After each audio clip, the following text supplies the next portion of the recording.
what's your take on things like 100 days of code challenges and stuff like that?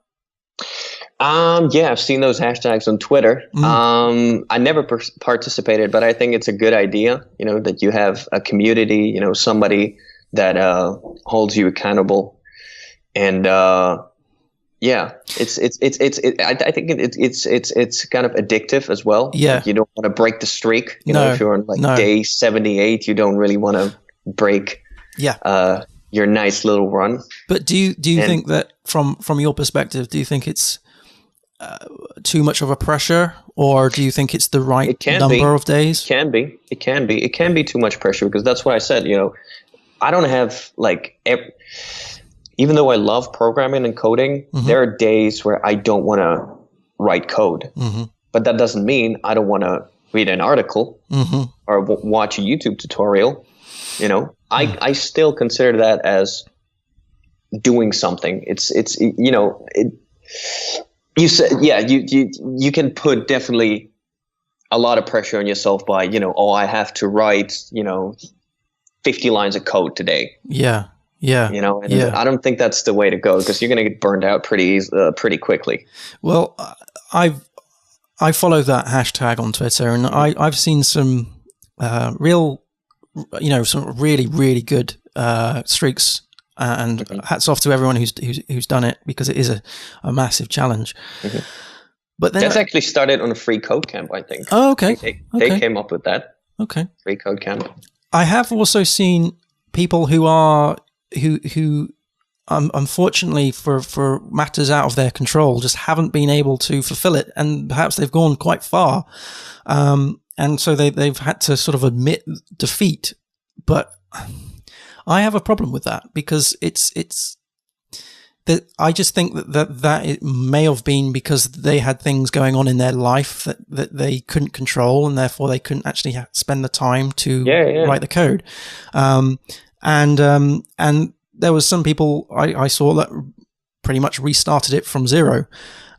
Whereas my take on it is that the things that we've mentioned, reading books, watching videos, listening to podcasts, if you can do that for 100 days and write code, say, for 75 days, give yourself 25 days worth of margin of error, then that still is a massive achievement.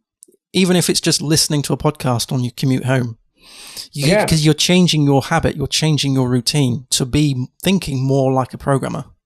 Yeah. You're not just going, I can't do this because, time is against me. Yeah. Also, people get this idea like you're not supposed to do that because you have to. You're supposed to do that because you want to in your free time. That's a good point. Yeah. And I think that this 100 days of code, it's great that, you have something that actually I have to code today. That it's something that makes you more productive. But it's also you're supposed to, you should want to code. Yeah. You don't need a hashtag. I don't need a hashtag 100 days of code. Yeah. For me to sit down and code something. Yeah. You know what I mean? So I don't know. I'm a bit skeptical as well. So if someone was to tweet, I couldn't write lines of code today, but I listened to a podcast on code, that to me is an acceptable, programming day, right? Not only is it acceptable, it's completely fine. Yeah. As I said, I don't want to I have days where I don't want to write code. I want to listen to Scott Dolinsky and Wes Bos talking about breakdancing, and then, transitioning to some, I don't know, React stuff. I want to do that. I don't putting too much pressure on yourself is one of the worst things you can do as a self-taught dev, because you're burned out. And you actually haven't got hired yet. Yeah. Let that sink in. Yeah.